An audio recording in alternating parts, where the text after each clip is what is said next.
어, 어, 저희가 다시 이 보트 컨퍼런스를 시작하게 되는 가장 큰 동기 중에 하나가 아마 여러분들도 아마 많이 교회 현장에서 겪고 계시고 또 경험하시는 부분이지만 교회 안에 20대, 30대가 점점 더 없어지고 있습니다. 얼마 전에 통계로 우리 한국에 20대 젊은이들이 전체적으로 교회를 다니는 비율이 4%더라고요. 4%더라고요. 그래서 워낙 큰 교회에 우리 젊은이들이 많이 모여서 우리 한국 젊은이들이 교회에 많은 줄 알았는데 실제로 통계로 잡힌 우리 한국의 전체 20대 중에서 교회를 다니는 비율이 4%밖에 되지 않더라고요. 근데 이것을 풀을 대학생들로 더 줄이면 제가 최근에 나온 통계인데요, 2%더라고요. 2%. 굉장히 작죠. 30대는 그 정도 속도는 아니지만 30대도 이제 굉장히 많이 좀 교회를 떠나고 있는 추세예요. 그래서 아마 우리 여기 아마 교포교회도 아마 크게는 다르지 않을 것 같아요. 제가 옛날에 섬겼던 교회 1,300명 되는 교회에 평균 연령이 59세였어요. 59세.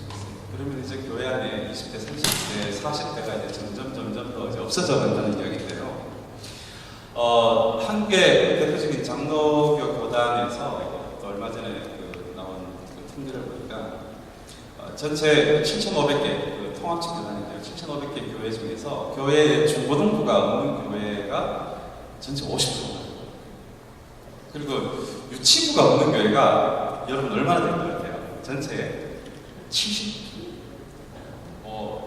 그러면 아마 대충 맞을 것 같아요. 교회 안에 중고등부가 좀 남았다라는 것은 교회에 그래도 40대, 50대 초반은 좀 있다는 이야기고 유치부가 없다는 것은 교회 안에 20대, 30대가 거의 이제 없어져 가고 있다는 의미이기 때문에 그렇습니다. 자, 그런 의미에서 우리 한국교회를 전반적으로 위기라고 진단을 합니다. 위기라고 진단을 하고요.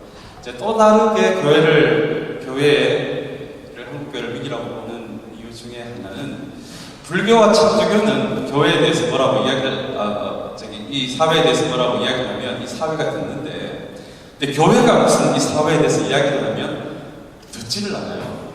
심지어 인터넷에 난리가 나죠. 자, 우리가 무슨 보이스를 내면 이 사회가 듣지 않는다. 여러분, 이것이 굉장히 우리 한국 기독교가 지금 어떤 위기의 순간에 있다는 것을 말하고 있는 것 같아요. 그래서 여기에 대해서 이제 많은 어떤 신학적인, 사회적인 성찰들이 있었습니다. 이거 이제 큰일 났다. 우리 어떻게 하면 좋으냐. 많은 신학적인 어떤 사회적인 성찰이 있었고요. 그렇지만 좀 문화적인 관점에서는 성찰이 좀 드물었던 것 같아요. 그래서 오늘 제 전공이 또 기독교 문화 쪽이고 해서 오늘은 좀 우리 한국 문화 이야기를 통해서 지금 위기 가운데 있는 우리 한국 교회를 좀 함께 좀 이 문화와 이야기하면서 그러면은 우리가 이제 어떤 방향으로 갈 것인가, 그런 대안들을 또한 문화 안에서 답을 좀 찾아보는 그런 시간이 좀 됐으면 좋겠습니다. 자, 우리 첫 번째 문화 이야기니까요. 먼저 문화에 대한 정의를 좀 우리가 좀 알면 좋을 것 같아요. 문화에 대한 정의가 제가 알기로는 한 764가지 정도 있을 것 같아요. 수많은 어떤 문화에 대한 정의가 있는데요. 그 중에 가장 일반적으로 받아들여지는 정의가 휴먼 메이킹입니다. 산에 있는 나무는 문화가 아니에요. 우리가 만들지 않았기 때문에 그렇죠. 그러나 이 나무를 우리가 베어서 그걸로 바이올린을 만든다면 그게 이제 바로 휴먼 메이킹이죠. 그래서 이 바이올린은 인간의 문화가 되는 것이죠. 여기에 또 뭘 하나를 좀 더 얻는다면 좀 소셜한 개념. 만약에 누군가가 나무를 베어서 자기 집에서 보지도 존재하지도 않는 그런 악기를 만들었다면 그거를 문화라고 부르지 않습니다. 소수의 사람이더라도 그 악기를 좀 공유하는 사람이 있고 그 악기를 좀 연주하는 사람이 있다면 그걸 우리가 문화라고 할 수가 있는데 혼자 하는 것은 문화가 아니죠. 자, 그렇다면 휴먼 메이킹이면서 그다음에 좀 소수의 사람들이더라도 좀 소셜하게 그 안에 그 의미를 좀 서로 주고받고 하면서 커뮤니케이션 하면서 이제 그걸 이제 우리가 적어도 문화라고 우리가 그렇게 말할 수 있을 것 같습니다. 자, 그렇다면 이 세상에 문화 아닌 게 없어요. 뭐 군사, 경제, 드라마, 음악, 뭐 전부 다 휴먼 메이킹이죠. 사람의 생각과 사람의 어떤 크리에이티비티가 들어가는 또 의도가 들어가는 그런 어떤 휴먼 메이킹. 자, 그게 바로 문화입니다. 자, 그렇다면 문화를 이 세상에 문화가 아닌 것이 없다라면 아마 이 문화를 세상이다라고 이렇게 불러도 괜찮을 것 같아요. 문화는 문화 이꼴 세상이다. 자, 이렇게 좀 염두에 두시고요. 이제 좀 시작을 좀 해보도록 하겠습니다. 그러면 우리 한국교회가 이제 어떻게 점점 이제 이런 모습으로 변해가게 됐나? 뭐 여러 가지 이유들이 있지만 저는 이 문화의 관점에서 본다면 우리 교회들이 이때까지 교회가 만드는 휴먼 메이킹 입장에서 교회가 만드는 철치 메이킹 문화에 뭔가 좀 문제가 있지 않았을까? 그리고 두 번째는 이 문화가 세상이라는 거죠. 이 교회와 세상과의 어떤 그런 관계하는 그 관계 방식에서 뭔가 좀 문제가 있지 않았을까? 자, 그렇게 좀 두 가지 관점에서 우리 한국 교회를 좀 보고 싶은데요. 우리 신학의 여러 분류 중에서 문화신학이라는 게 있습니다. 이제 그게 바로 우리 기독교 역사 안에서 이 교회와 문화가 어떻게 좀 다이얼로그를 해야 하나, 교회와 문화가 어떻게 좀 만나야 하나라는 부분에서 이제 그런 부분에 관한 이 학문이 바로 문화신학입니다. 뭐 아주 좀 쉽게 이야기하면 뭐 누군가는 이 둘이 반드시 만나야 돼요. 어떤 분들은 절대로 만나서는 안 돼요. 어떤 분은 우리 교회에서 그 문화를 변화시켜야 돼. 뭐 여러 가지 어떤 보이스들이 우리 기독교 역사 안에서 존재했는데요. 뭐 여러 가지 그런 관계 방식을 신학적으로 이렇게 만들어 놓았지만 그 중에 대표적인 한 세 가지 정도만 조금 이렇게 좀 보도록 하겠습니다. 첫 번째가 교회와 문화가 이게 구분이 안 됐던 시대가 있었어요. 그 시대가 바로 중세입니다. 중세는 모든 사람들이 전부 다 교인들이었어요. 그죠? 뭐 중세 때는 교회 안 다니는 사람이 근데 성당 안 다니는 사람들이 없었죠. 그래서 그 시대는 세상 문화라는 게 존재하지 않았어요. 그래서 그 시대 모든 사람들이 그런 하나님을 믿었던 그 시대에는 세상 문화와 교회의 어떤 긴장 관계가 없었습니다. 자기들이 무슨 생활을 하다가 아주 굉장히 어떤 탁월한 휴먼 메이킹의 결과인 예술이나 뭔가를 만났을 때 그 사람들은 오르메리컬리 그것이 하나님 때문에 가능했다라는 생각이 그냥 자연스럽게 되었던 시대가 바로 중세였어요. 다음에 두 번째는 철치 어게인스트 문화의 시대가 있었습니다. 사실은 우리 한국교회도 이 범주 안에 들어가죠. 제가 옛날에 청년 시절에, 대학 시절에 저희 어머님께 영화 보러 간다 그러면 저희 어머님이 거의 똑같은 반응이었어요. 야, 너 또 마귀 장난을 하냐 그러시잖아요. 자, 그 시대는 어쨌든 교회 바깥의 문화에 대해서는 좀 철저하게 뭔가 이렇게 우리 쪽 표현으로 좀 그런 마귀가 득실거리고 좀 결탁과 신앙에 어떤 도움이 되지 않았던 그렇게 이해했던 그런 문화 이해가 있었습니다. 그래서 여러분 그걸 이제 제가 좀 이따가 좀 말씀드리겠지만 이렇게 표현된 교회 문화를 방주 문화라고 합니다. 방주라는 게 여러분 얼핏 들어보면 굉장히 좀 우리에게 은혜가 될 수도 있는 컨셉인데요. 그런데 여러분 이 방주 이야기에서 이 방주 외에는 이 세상이 전부 다 어떻게 됐습니까? 전부 다 멸망당할 수밖에 없었잖아요. 그래서 이런 그 방주 문화의 컨셉을 갖고 있는 교인들일수록 이 세상을 빨리 떠나서 이제 교회 안으로 빨리 이제 들어가야 된다라는 이제 그런 사고를 가지고 있는 것이 바로 이 방주 문화입니다. 한때 우리나라의 그런 문화단체 초창기에 활동했던 문화단체 중에 라즈널탈이라고 여러분 기억하세요? 라즈널탈 이게 라즈널탈이 어떻게 보면 이 문화사역의 선두자같이 어떻게 보면 참 굉장히 귀한 일들을 좀 감당하셨던 분들이 그 라즈널탈이 분들이신데요. 근데 라즈널탈이가 지금은 좀 클로즈를 했어요. 제가 보건데 이런 그런 선구자적인 역할을 했다라는 것은 너무나 귀한데 이분들의 어떤 그런 약점이라면 그 문화관이 이 방주 문화였어요. 그러니까 세상에 있는 모든 어떤 대중 문화에 대해서 그 배후에 누군가가 있다라는 식으로 이제 그렇게 이해를 하신 것이죠. 그래서 이거를 하지 마라. 그리고는 이제 교회 안으로 들어와라. 이제 그렇게 하다 보니까 이제 철저하게 이제 교회 안으로 숨을 수밖에 없었던 그런 문화 시스템이 바로 방주 문화입니다. 자, 그리고 마지막으로 세 번째 좀 우리가 볼 수 있는 그런 문화, 우리 역사 안에 있었던 문화 모델은 교회가 세상 문화를 좀 변화시키는 그러한 모델이었습니다. 그런데 여러분, 요즘 자꾸 뭐 이렇게 인터넷에 보면 이렇게 교회가 이렇게 뭔가 안 좋은 기사가 자꾸 나니까 지금은 불과 한 10년 전만 하더라도 오라 우리가 세상을 변화시키자 뭐 이런 구호들이 굉장히 가슴이 뜨거웠는데요. 요즘은 오라 우리가 세상을 변화시키자 그러면 이 반응이 어떻습니까? 이제는 우리가 보니까 이제 교회 너희들이 좀 변해야 될 것 같은데 뭐 이제 그런 반응이죠. 자, 그래서 여러분 우선 이런 좀 우리 역사 가운데서 일어난 이 문화와 교회의 관계에 대한 이런 기본적인 좀 스탠스를 보면서 제가 먼저 좀 드리고 싶은 말씀은 이 세 가지가 과연 지금의 21세기 지금 우리 한국 교회가 처한 현실에 과연 적용될 수가 있는 모델인가 하는 것입니다. 저는 뭐 결론은 아니다요. 아니다.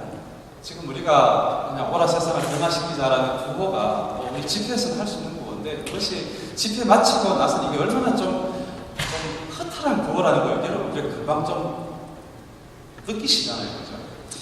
그래서 이제는 좀 이 교회 위기 시대에 이러한 기본적인 모델 이외에 뭔가 좀 다른 입장들이 있어야 되지 않을까.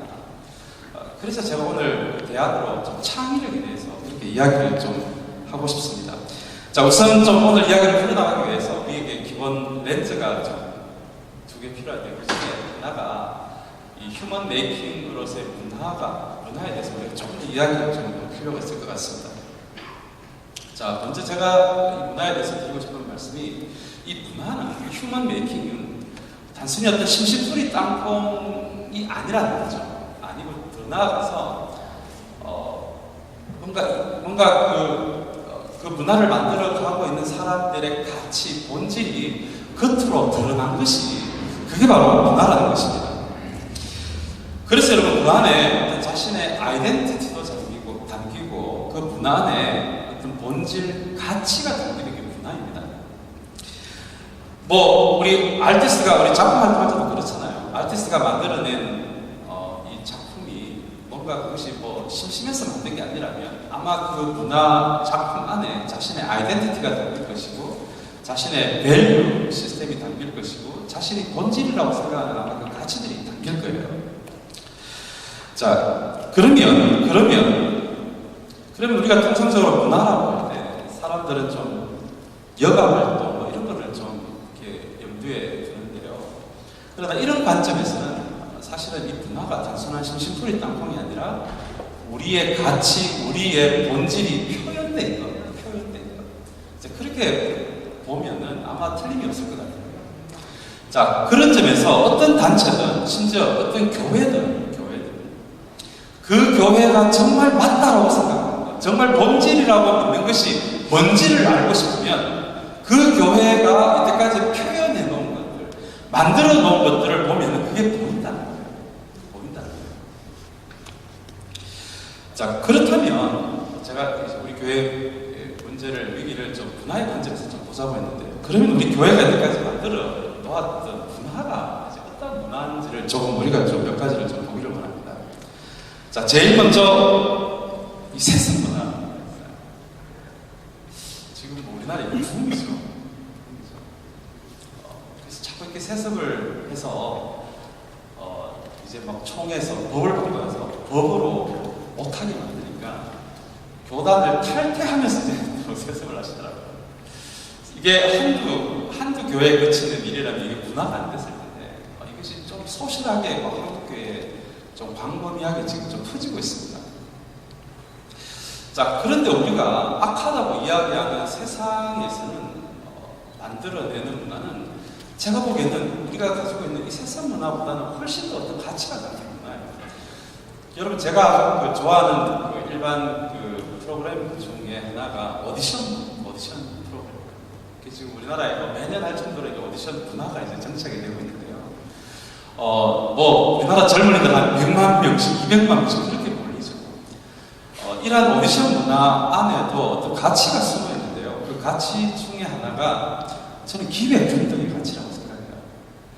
물론 어떤 기획사로 들어가면 또 어떤 다이내믹이 작용하는지는 모르겠는데, 적어도 이 오디션 문화만큼은 학연 안 따지죠, 혈연 안 따지죠, 그죠?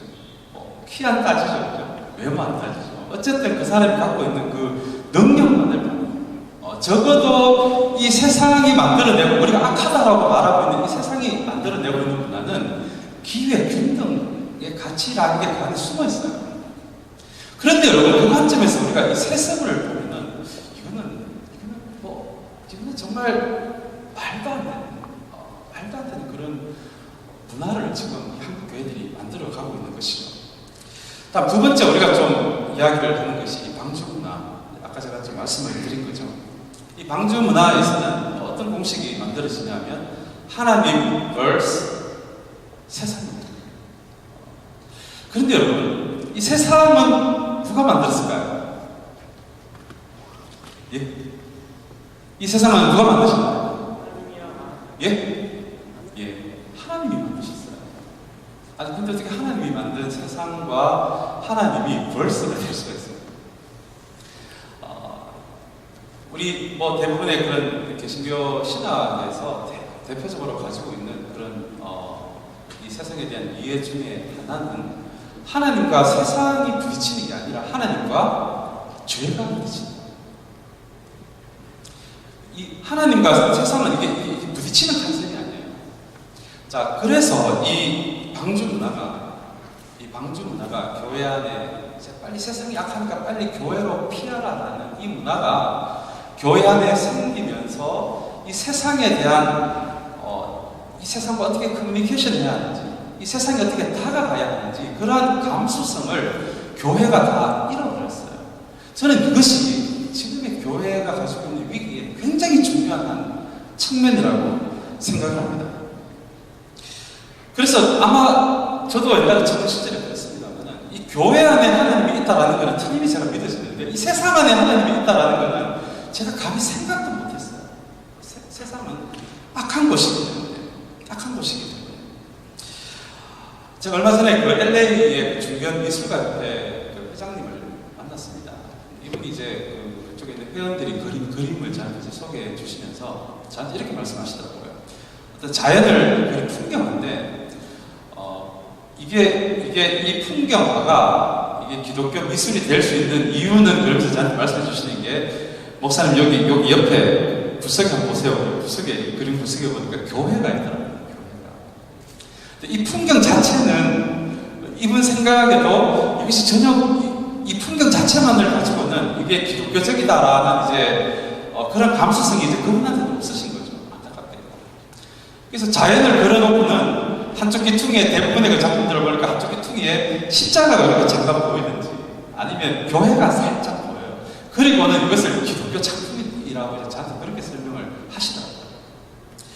그래서 그거를 그렇게 말씀하실 수밖에 없는 상황은 제가 충분히 이해하지만, 제가 그것을 보면서도 하나 느낄 수 있었던 게, 이제는 이 세상 안에서 하나님을 만나고 그 안에서 어떤 의미를 차지하는 그런 감수성을 우리가 잃어버리다 보니까는, 이제는 십자가 맞고는 교회가 없으면 그 안에서, 이 세상 안에서 전혀 기독교적 의미를 찾을 수 없을 정도로 우리의 감수성이 없어졌구나. 이런 식의 좀 제가 깨달음이 좀 있었습니다. 그래서 여러분, 우리가 정말 우리의 어떤 그런 기독교의, 특별히 개신교의 그런 영성이, 우리가 좀 영적인 걸 이렇게 많이 이야기하면서, 이렇게 세상은 물질로 이루어졌잖아요. 이 물질에 대한 그런 이제 우리 기독교적 이해를 점점 더 지금 잃어버리고 가고 있는데요.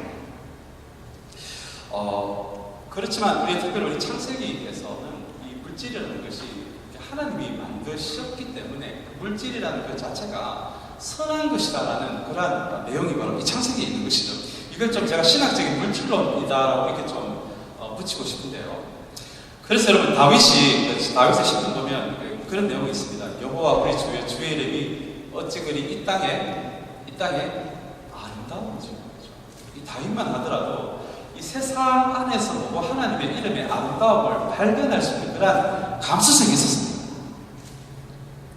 그리고 여러분, 이 세상이 이루어진 이 물질이 악하다면, 정말 악한 것이라면 예수님의 이 성육신이 이해가 안 됩니다. 여러분, 어떻게 이 악한 물질에 주님이 그렇게 물질화가 되실 수가 있었겠습니까? 그래서 우리가 우리 특별히 장로교, 우리 파사데나 장로교의 시조 되시는 칼빈도 그렇게 이야기를 하셨죠. 이 세상은 하나님의 영광을 드러내는 띠에를 극장이다라고 이야기를 하셨어요. 그리고 여러분, 중세 때는요, 우리가 보통 중세를 암흑의 시대라고 이렇게 알고 있는데, 이 중세가 갖고 있는 그 상징론 중에 하나가 눈에 보이는 모든 오브젝트는 하나님을 포인팅한다는 그러한 상징론을 가지고 살았던 시대가 바로 중세였습니다.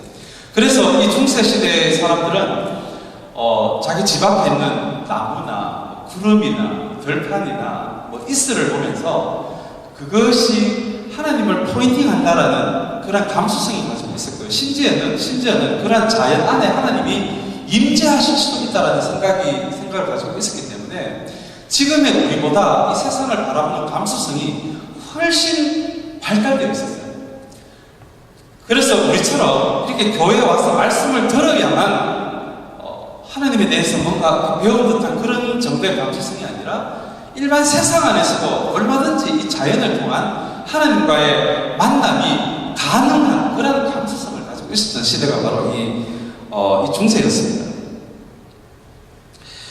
자, 그래서 저희 훌러 지도교수님이 윌리엄 덜리스라는 분인데, 이분이 그래서 이제 참 안타까운 우리 개신교를 보면서 하나 말씀하시는 게 이러한 결과로, 이 방주 문화의 결과로 우리가 세상을 좀, 이 자연을 지그시 바라보는 좀 이 컨템플레이티브 아이라고 그러죠. 이렇게 관조하는 그런 시선을 우리 개신교는 다 잃어버렸다고. 자, 그리고는 이제 교회 문화라고 우리가 말할 수 있는 것이 결국은 교회 안에서 집회하고 부흥회하고 찬양 집회하고 그리고 여름에 좀 단기 성교하고, 자, 그 정도만 지금 교회 안에 남아있는 그런 기독교 문화의 성격으로 남아있는 것이지, 이 세상과 관련해서는 지금 남아있는 게 없다라고 할 정도로 그것이 바로 우리 지금 현재 이 교회 문화, 기독교 문화의 지금 현 주소입니다. 자, 그 결과로 여러분, 우리가 이 세상과 소통할 수 있는 언어를 전부 다 잃어버렸어요. 지금 우리가 익히 쓰는 단어 중에 하나가 생명의 멸류관이라는 단어였죠. 그 다음에 공중번세자본자 이런 단어 우리가 가끔 쓰잖아요. 자, 그런데 이것은 우리 내부적인 사람들만 이해할 수 있는 언어예요. 이렇게 방주 문화가 오랫동안 진행되다 보니까 우리는 이 세상의 넌크리스천들과 이 대화가 안 돼요. 뭔가 이렇게 좀 공통적인 주제를 갖고 진지한 대화가 안 됩니다. 그런데 여러분, 지금 이 미국의 불교 신자가 얼마나 되는지 아세요? 이 참선하고 이렇게 명상까지 하는 사람들하고 진짜 깜짝 놀랐습니다. 이 미국의 불교 신자가 3천만 명. 3천만 명. 엄청나죠? 그러면 어떻게 이렇게 미국 사람들이 불교에 심취하게 되느냐? 그 이유를 들어보니까 우리 기독교가 너무 어렵대요.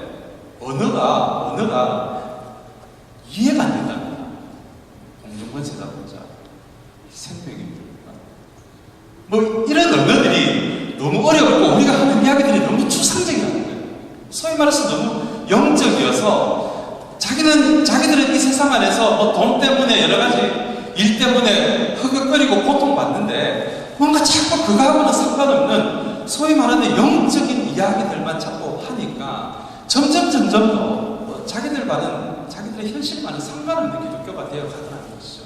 그런데 불교는 여러분, 불교의 가르침은 아주 심플하죠. 뭐죠? 욕심을 버려라. 이 자본주의 사회에 얼마나 이 돈 때문에 허덕입니까? 그런데 불교는 뭐 그런 좀 추상적인 이야기가 아니라 욕망을 끌어라. 그래서 이 광주 문화가 얼마나 지금 이 세상과의 여러 가지 관계를 지금 끊어가고 있는지를 제가 좀 잠깐 좀 살펴봤고요. 그리고 우리 마지막으로 우리 지금 교회 문화를 하나 좀 더 보고 싶은 게 바로 이 자본주의 문화. 이 자본주의 문화가 이 교회 안에 지금 깊이 들어왔어요. 여러분, 자본주의의 핵심 가치가 뭡니까? 돈, 경쟁력 뭐 이런 거죠. 돈, 경쟁력. 자, 그래서 이 교회 안에 이 자본주의 문화가 깊게 들어오면서 이제는 이 교회가 이 자격의 지교의 중심주의를 구현하면서 뭔가 이렇게 교회끼리 경쟁 모드로 들어가게 됐어요. 여러분, 제가 얼마 전에 신문에 지금 우리 한국 사회가 얼마나 이 자본주의로 인한 등급 사회로 변해가고 있는지에 대한 기사를 한번 본 적이 있는데 제가 참 너무 좀 충격을 받은 기사를 안 했어요. 혹시 여러분들 한번 보신 적이 있는지 모르겠는데 우리 수능 등급이 1등급에서 9등급까지잖아요. 이 수능 1등급에서 9등급까지를 치킨하고 이렇게 연관해서 이렇게 나온 기사인데 그런 기사였습니다. 그러니까 수능 1등급에서 3등급, 이제 가장 높은 상위 3등급이죠. 상위 3등급은 치킨을 주문하는, 이제 나중에 졸업하면 이 주문하는 위치에서 살아가는 사람들이고요. 다음에 4등급에서 6등급은 주문받은 치킨을 튀기는 그러한 이제 직장 수준에서 앞으로 졸업하고 살아갈 사람들이고, 7등급에서 9등급까지는 그 튀긴 치킨을 배달해줘. 그래서 이제 주하고 수능 1, 2, 3등급에 들어가지 않으면은 자기 인생 끝난 듯한 그러한 이 등급 사회가 이 자본주의, 이 돈과 힘과 경쟁력의 이 가치라는 그 안으로 지금 우리 한국 사회가 점점 더 이렇게 매몰되어 있는 이제 그런 걸 제가 좀 볼 수 있었습니다. 그런데 이러한 자본주의 문화가 이제 교회에도 깊게 들어오면서 이제는 이제 교회들끼리도 이제 경쟁 문화가 생겼고요. 그리고 여러분이 한국교회 이 건축 문화를 보시면 뭔가 이 필요에 의한 건축이 아니라 우리 옆교회가 크게 짓기 때문에 우리도 진짜 이게 한국의 건축 문화였어요.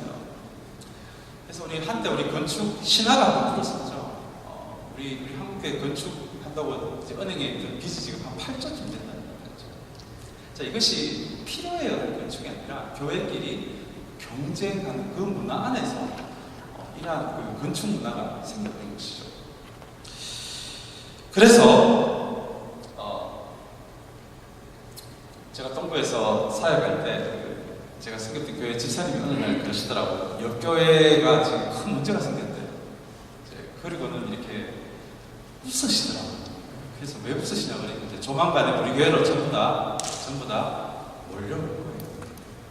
그래서 이국 교회의 아픔이 우리 교회의 기쁨이 되는 거예요.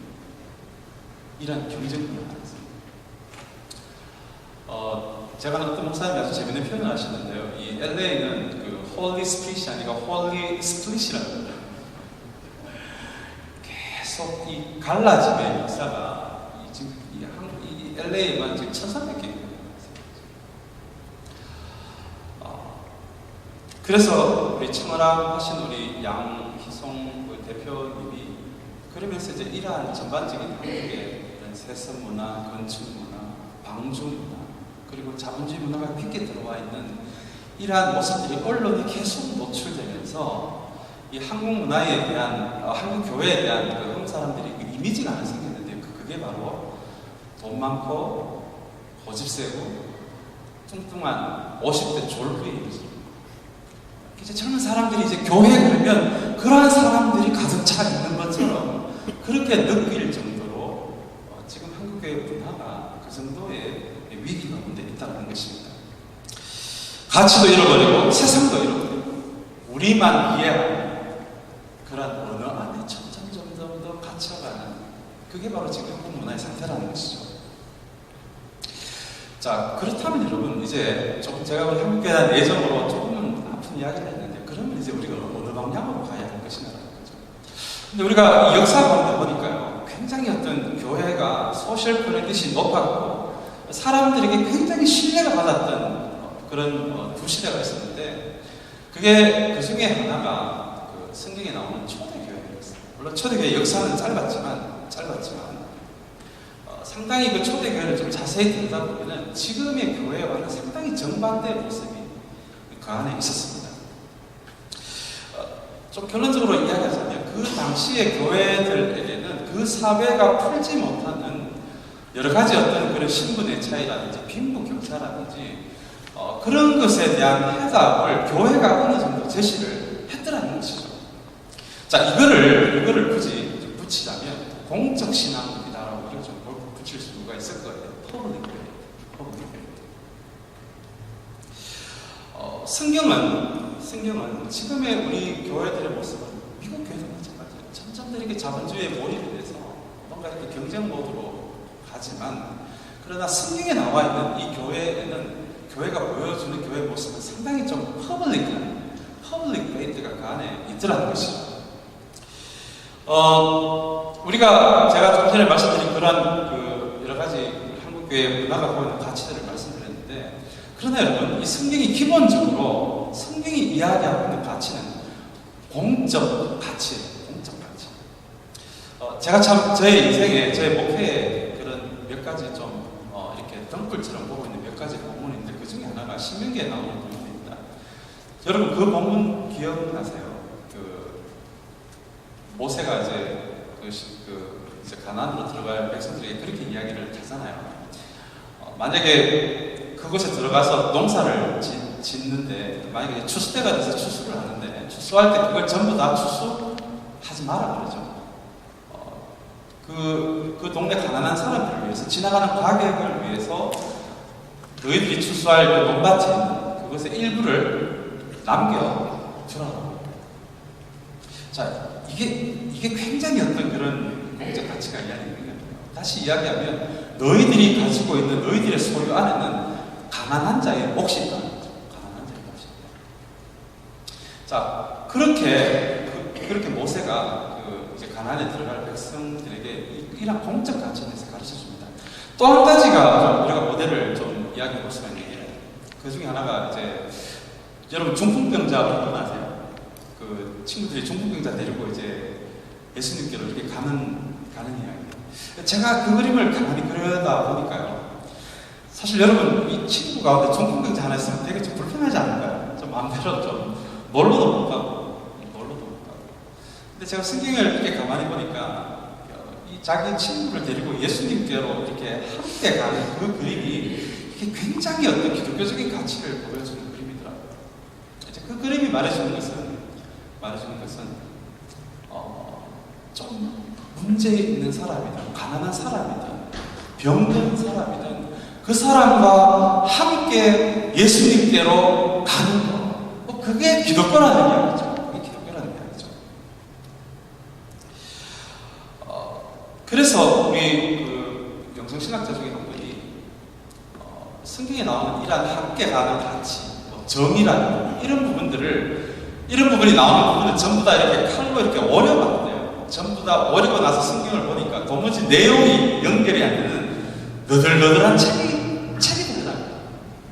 자, 그만큼 이 성경은 이러한 공적 가치라는 것을 빼면은 설명이 안 되는 그런 이야기들로 가득 차 있는 것이 성경인 거죠. 자, 이것을 정말 휴먼 메이킹으로 실천한 것이 바로 이 초대교회인데요. 여러분, 이 초대교회 아시죠? 이 초대교회는 남자와 여자가 함께 예배를 드렸던 데고요. 그다음에 부자와 가난한 자가 함께 예배를 드렸고요. 그리고 주인과 노예가 함께 예배를 드렸어요. 우리말로 치면 김대감하고 마당새가 감히 그죠? 바깥에서는 벌어질 수 없는 일이죠.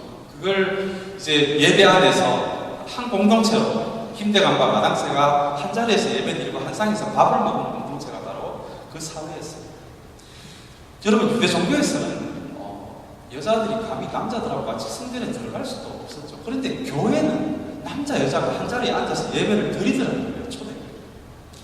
그리고 그 시대에 가난한 자들을 위해서 부자들이 자기가 가지고 있는 것을 내어놓는 그러한 모습도 그 공동체 안에 있었죠.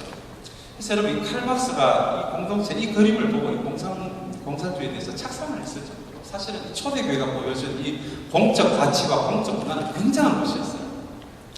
그런데 제가 사도행전 2장에 보니까 이러한 모습에 대해서 그 교회 다니지 않는 사람들이 초대교회에 대한 평가가 있었는데 그런 평가였어요. 그 교회 모습을 보더니만 그 교회를 칭찬하고 하나님이 그 교회의 사람을 날마다 더하더라라는 그런 아주 교회에 대한 최고의 찬사의 표현이 나오더라고요. 여러분, 이것이 바로 공적 신앙, 공적 문화입니다. 우리나라 초창기의 기독교도 그랬어요. 여러분, 그 선교사님들이 병원을 세우셨잖아요. 세브란스, 제중원 이런 거 세웠는데, 이거 얼마 전에 드라마 시작했죠. 그 첫 번째 의사가 백정의 아들이었어요.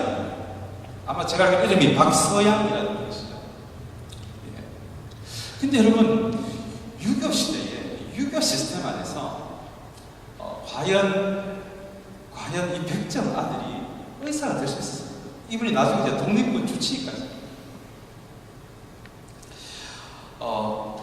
그리고는 이 미국 여성 선교사 에미 얼리어스라는 분인데, 이분이 점례라는 여자 보아 아이를 데리고 이제 자기 집에서 학교를 시작했죠. 이게 나중에 정신요법이죠. 그리고 그때 나라도 포기한 나환자들을 우리 남장로교회 선교사님들 몇 분이서 거기 예양원이라는 그런 나환자 공동체를 만들었죠.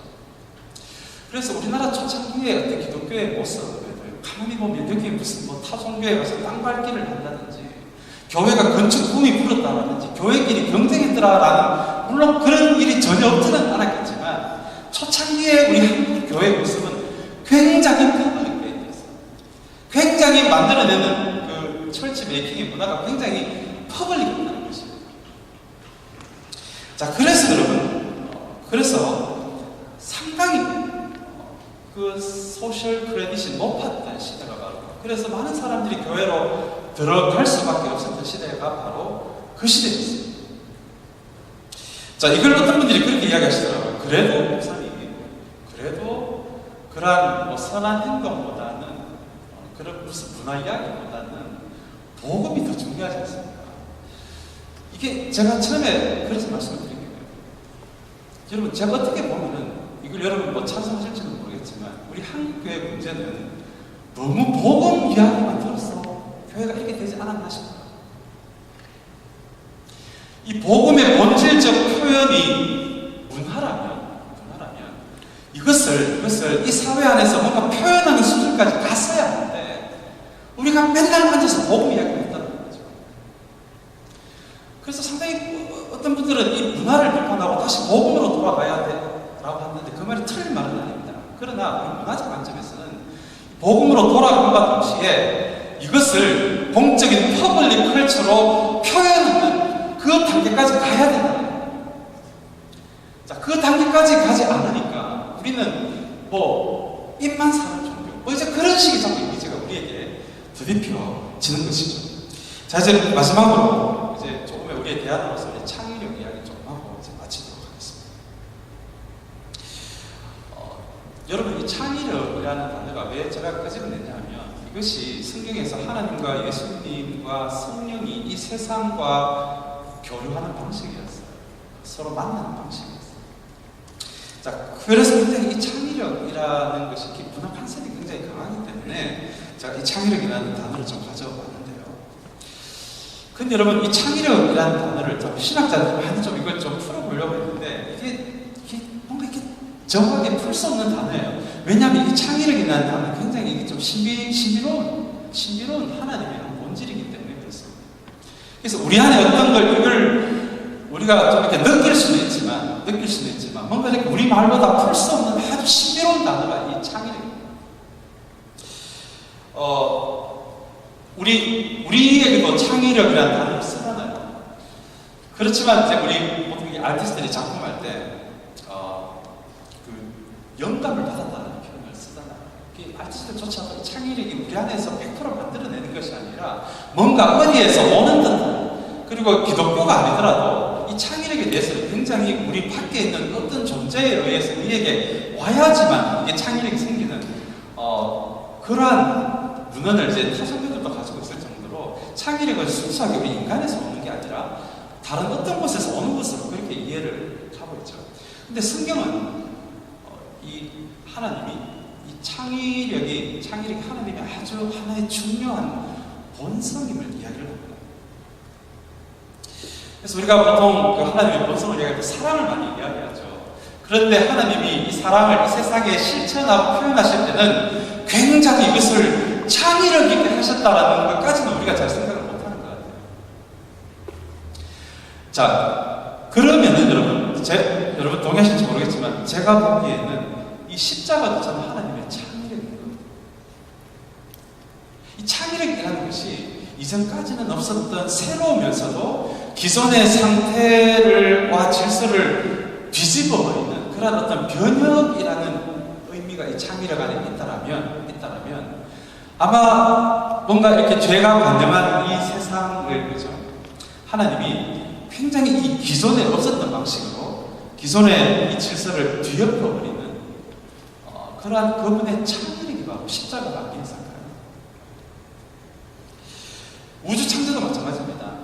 이 성경에 보니까 이거 아주 신비로운 표현이죠. 이게 어떤 상태인지는 모르겠지만 어두움과 그렇죠? 그 안에 어떤 그런 공허가 있었던 그 상태에서 하나님이 그것을 아주 질서와 조화의 공간으로 이렇게 만들어 버리시죠. 근데 이게 뭐 도깨비 망망으로 뚝딱 하신 거 아니잖아요. 이게 즉 하나님이 창조하시는 과정에서 자신의 그 창조물을 보시고 좋았더라라는 표현을 몇 번 쓰셨죠. 좋았더라. 이게 히브리어로 토는데요. 이게 뷰티풀이라는 단어도 있어요. 그런 걸로 봐서 아마 하나님의 본질 가운데 이 아름다운 게 있을 거예요.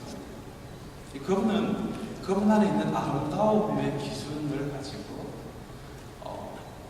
이전에는 없었던 새롭고 이 기존의 질서를 뒤집어 버리는 그러한 창의력을 사용하셔서 이 우주 창조를 하신 것이죠. 자, 그런 의미에서 이 창의력은 하나님의 본성이시고요. 그리고 그 본성이 실천될 때마다 하나님은 참 기뻐하셨잖아요. 그렇죠? 이제 그런 관점에서 그분의 창조물을 보고 기뻐하신 그 모습을 보면서 이제 그것이 하나님의 중요한 어떤 본성 중에 하나가 바로 이 창의력이었던 거죠. 예수님도 마찬가지입니다. 여러분, 이 예수님의 그 사역도 이 창의력의 관점에서 본다면요, 그분의 어떤 삶의 방식이 그 시대에 유대교가 만들어놨던 여러 가지 어떤 신앙에 대한 그런 위선적인 분례들, 이런 것들을 주님이 완전히 이전에는 없었던 새로우면서도 그것을 뒤집어내는 방식으로 그분이 그렇게 삶을 살아내신 거죠. 자, 그런 관점에서 예수님의 삶의 방식도 굉장히 이전에 없었던 그런 창의력의 방식이었다는 것이죠. 이제 좀 있으면 우리 김성환 목사님 목수 이야기 좀 하실 텐데요. 저는 예수님이 그런 자기 생과 성김의 그 창의적인 삶의 방식을 살아가는 한 방편으로서 저는 목수라는 그런 직업을 가지지 않으셨나 그렇게 좀 보기도 하는데요. 자, 그거는 좀 이따가 우리 김성환 목사님이 조금 더 그런 프레젠테이션으로 보여주실 것 같고요. 그리고 마지막으로 성령님도 사실은 이분이 창조의 영이세요. 이 천지 창조하시기 전에 이 하나님의 영이신 이 성령이 수면 위에 운행하셨다고 하셨잖아요.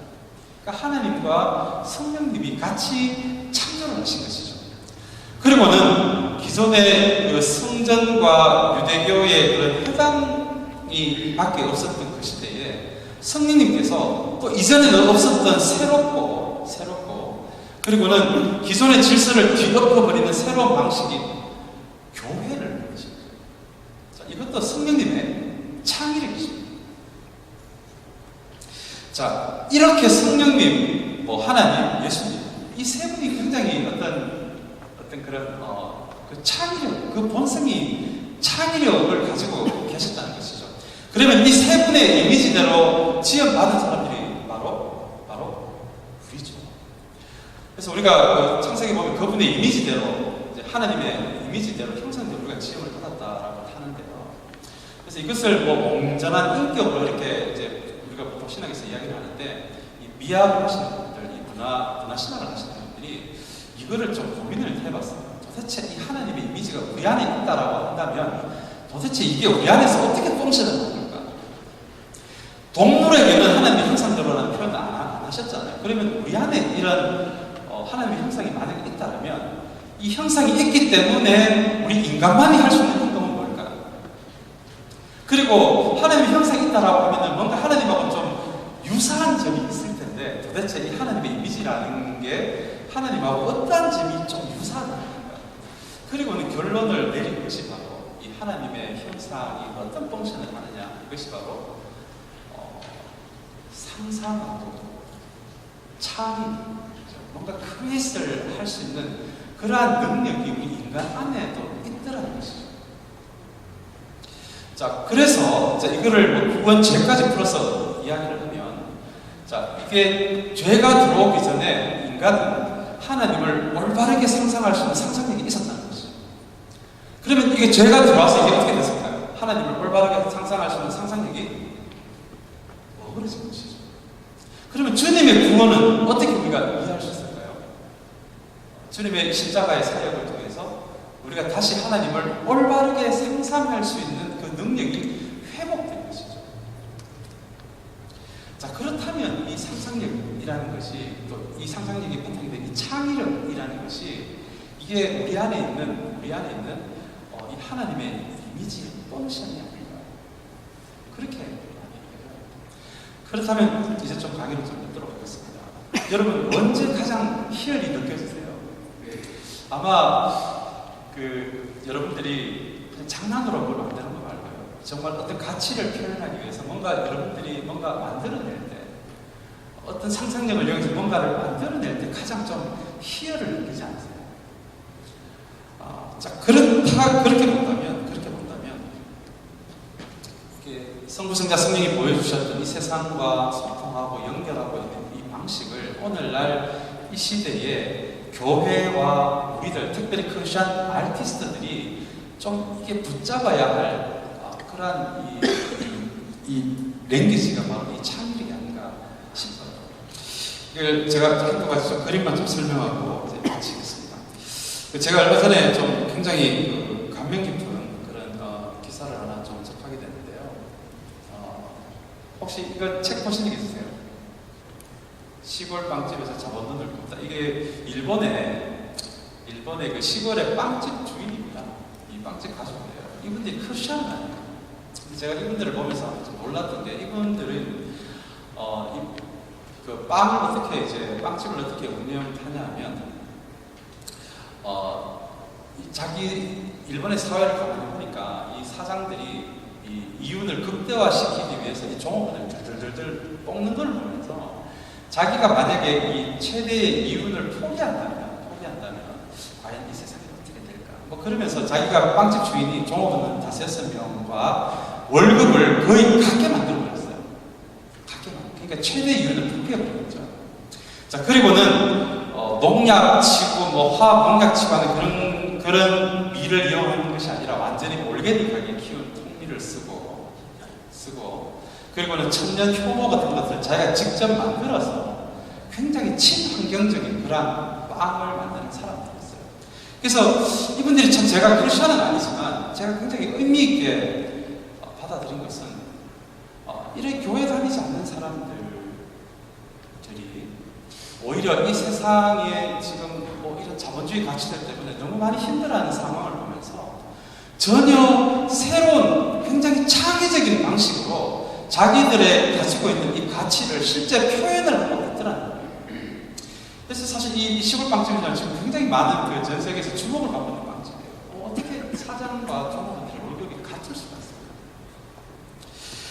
있어요? 그러고 나서 제가 얼마 전에 또 기독교 신문에서 하나 발견한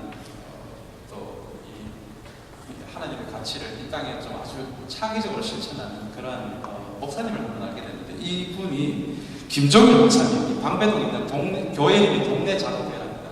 이분은 어떤 일을 하셨냐면, 교인이 20명만 되면은, 그죠? 20명만 되면은 그 다음에 이렇게 넘치는 사람을 묶어서 독립시켜줍니다. 그렇게 벌써 개척 6년째인데 그렇게 벌써 지금 분립한 교회가 벌써 5개랍니다. 5개. 그러니까 자기 교회는 이 20명만 이 적정 인원을 유지를 한다는 거죠. 그래서 이제 이분이 지금의 교회 문화를 보면서 그것을 좀 창의적으로 지금 자기 가지고 있는 그런 신앙을 저렇게 표현을 하고 있는데요.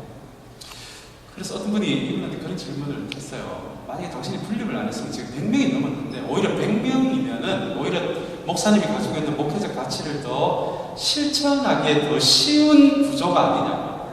근데 이분이 거기에 대한 대답이 참 명언을 하셨어요. 이분이 어떻게 말씀을 하셨냐면 숫자의 가치를 맞추는 것이 아니라 가치의 숫자를 맞추는 거죠. 그러니까 우리가 가지고 있는 그런 자본주의 사고식으로 교회를 봤을 때는 더 많을수록 재정이 더 풍부할수록 우리가 하고 싶은 사역 마음대로 할 수 있을 것 같은데 이분의 경험, 물론 이게 큰 교회가 나쁘고 작은 교회가 좋다는 이야기가 아니에요. 이분의 사역 경험으로는 교인이 20명 넘으니까 제대로 된 목회가 안 되더라는 거예요. 이분의 경험입니다. 그래서 자기는 제대로 된 목회를 할 수 있는 그런 적정치의 사람이 20명이다라고 하니까 자기가 생각하고 있는 그 기독교적 가치의 숫자가 이렇게 맞춰지더라. 이게 이제 굉장히 제가 좀 도전을 하는 부분이에요. 오늘 이제 제가 조금 문화 이야기를 하면서 조금은 어려운 이야기를 제가 했어요. 결국은 이 교회 위기의 시기에 다시 한번 좀 제가 말씀드리고 싶은 우리가 좀 나아가야 하는 방향. 이제는 기독교적 가치를 세상 안에서 창의적으로 실천하는. 그거 외에는 지금 이 구조 안에서 하나님의 살아계심을, 이 진리를 세상 사람들에게 보일 수 있는 방법이 없다는 거예요. 그래서 앞으로 우리의 모든 문화가, 특별히 이제 여기 좀 크리스천 아티스트들 오셨는데, 이제는 이 기독교적 가치를 어떻게 하면 이 세상에 실천할 수 있을까? 표현할 수 있을까? 그렇게 이제는 기독교의 문화가 이제 잡혀가야 합니다. 이제 교회 안에서 집회하고 찬양 집회하는 그 수준이 아니라 세상 안에 이런 목사님처럼 창의적인 표현까지 가야, 그래야 다시 우리 기독교가 다시 살아날 수 있다는 것이죠. 이제 진짜 마지막 그림입니다. 이제 어떤 분이 이렇게 작품 활동을 하시는 분이 계셨어요. 이 차가 아주 더러워진 차인데요. 이 그 차에 있는 먼지를 이용해서 저렇게 아트 활동을 하고 계신 분이 있더라고요. 제가 이걸 가만히 보면서 이게 바로 우리 교회의 방향입니다. 진짜 우리가 말하는 세상이 진짜 어두움과 공허가 넘쳐가는 그런 세상이다라면 우리 교회들, 우리 아티스트들이 이것을 피해서 자꾸 교회가 아니라 그 안에서 뭔가 우리가 생각하는 기독교적 가치를 이렇게 표현하는 이러한 삶으로 나아가야 하는 것이 우리 크리스천의 아티스트, 우리 앞으로 교회의 방향이 아닌가 생각합니다. 네, 감사합니다.